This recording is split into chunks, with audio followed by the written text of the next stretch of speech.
All right, Brendan Taylor here, and special report.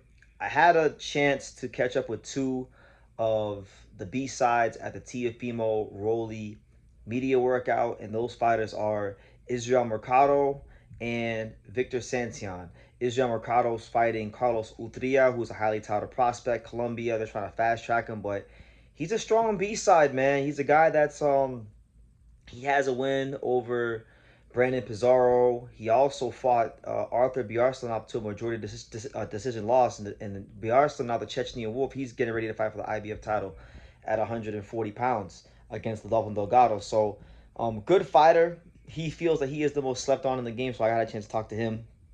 He's very confident. And then Victor Santillan, coming from the Dominican Republic. I most know him as being the guy that fought Tenshin Nasukawa a couple fights ago for him in his career, and he fell short. But he's a good, competent pro. He's taking on Gary Antonio Russell, and a win here for him against Russell, who has a good record. I think Russell only has one loss. Win here for him gets him into the mix of the super bantamweight division, which we know is going to go through some changes here in the near future because Naoya Inoue will not be there forever. Junta Nakatani will not be there forever.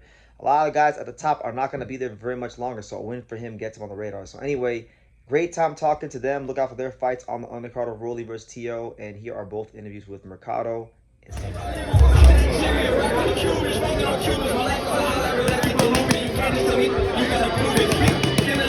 And let's hear it for Israel Mercado! Opening up our pay-per-view card on Saturday night, August 20th. A lo más duro para ser lo más alto. Nunca rendirse, la verdad, nunca rendirse. Yo me faltó mi padre temprano, pero siempre tuve una madre que estuvo al pendiente de mí y de mis hermanos, dando el 100% del tiempo para que nosotros no nos rindamos y sigamos para adelante por el día que estamos aquí. Y esto se lo dedico a ellos. Well, I can tell you something that Israel, man, you were calling yourself the most slept on in the game. Why is that? I mean, it's obvious. People every time come out and step in the ring with a prospect just like this guy. I'm always the underdog. I'm always getting slept on. So I mean, basically that. It's not really like a secret. Yeah. Your resume is pretty good. It's very good. You beat Brandon Pizarro. You upset him. You beat Jonathan Anderson, who's a tough guy as well. And you fought Arthur Bjarstlanov to a close fight. So that right there will tell you. Yeah. I would love the rematch with Bjarstlanov, but at this point, I need a champion. I need a champion. Brandon Pizarro was a great fighter. I liked his style. It's funny. I fought him. I liked his style. Yeah. The way he fought and everything. It was a good fight. So I got the experience to win this fight, bro. I'm not worried about that. I'm just gonna go out there and do my thing. What do you think about this fight with Carlos Utria? He's like the new prospect, the new flavor of the month, so to speak. How do you feel about that fight? I think it's crazy. Good guy. He has good skills. I'm not gonna hate on that. But at the end of the day, everybody's going based off the Grand Prix. Okay, Grand Prix. Like I said, no disrespect, but those guys, they're like amateur level with no headgear. That's what it was to me. Now you're gonna fight a real fighter that has real experience. I'm a dog. I've been in there. I fought tough guys with knockout power, and I'm looking for things. Yeah. So you're saying, essentially, this is a different caliber. You're a grown man, real top professional. This is Vegas, bro. This is Vegas. Yeah. We're gonna do it. We're gonna do it. Different stage. Yeah, it's different. Okay. Well, I'm gonna let you go, man. But any final message you want to give to the boxing world about yourself for this fight? Yeah, you know what? After this fight, I'm going for any title. The fight I really want. I'm not even going to speak on that right now. Focus on the task at hand. Focus on this right now. But look out for me, bro. Let's hear it for Victor Santillan. All right. So I'm with Victor Santillan. Victor, nice to meet you, man. Yeah. So you're fighting Gary Antonio Russell. How do you feel about the fight and the style matchup? Me siento bien y me preparé para una pelea buena, me preparé para hacer el trabajo.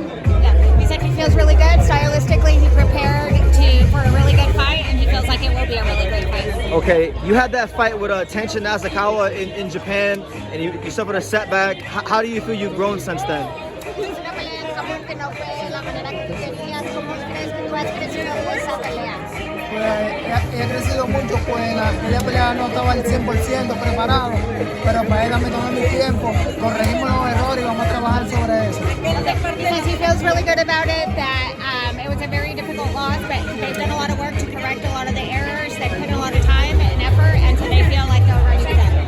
Okay. I know Victor's fought all around the world, but maybe the American audience may not be as familiar with him. What kind of fighter is Victor Santillan? Has peleado por todo el mundo, pero que la audiencia americana no te conoce muy bien. ¿Cómo describes su estilo de boxeo? Pues un boxeador aguerrido que siempre va al frente buscando la pelea y que siempre está ahí al frente. An aggressive boxer who likes to fight from the front. He's always at the front. There's been a wave of Dominican fighters over the last, I would say 5 years or so that are doing good in the professional ranks. How do you feel to be part of this era of Dominican boxing that's having a lot of success? Ha habido una ola de boxeadores dominicanos que están en el boxeo ahorita. ¿Cómo te sientes tú ser parte de este grupo de dominicanos que están tomando parte del deporte? Pues un orgullo para mí, pues crecimos juntos, venimos juntos desde abajo, y verlo a ellos crecer y que representen como honor del país es un orgullo para mí. He says that he's very proud to be a part of that group, that they all came from the bottom and are making their way up to the top, and he's very proud to be part of the group. What are some of the things that, some of the obstacles he's had to deal with in his professional career coming from the Dominican Republic? Because oftentimes, as a foreign fighter, you do experience hardships. ¿Qué tipo de obstáculos tú has encontrado en tu vida viniendo de la Dominica República, que hay muchas veces que se encuentran muchas dificultades? ¿Hay algunos tuyos que te han formado como boxeador? Como boxeador, mayormente ver a mi madre luchar sin mi padre que falleció a poca edad, y ella luchar con 5 hijos ella sola para que nosotros salgamos adelante. Eso me motivó a trabajar, buscar el motivo de cómo ayudarla a ella y salir adelante nosotros.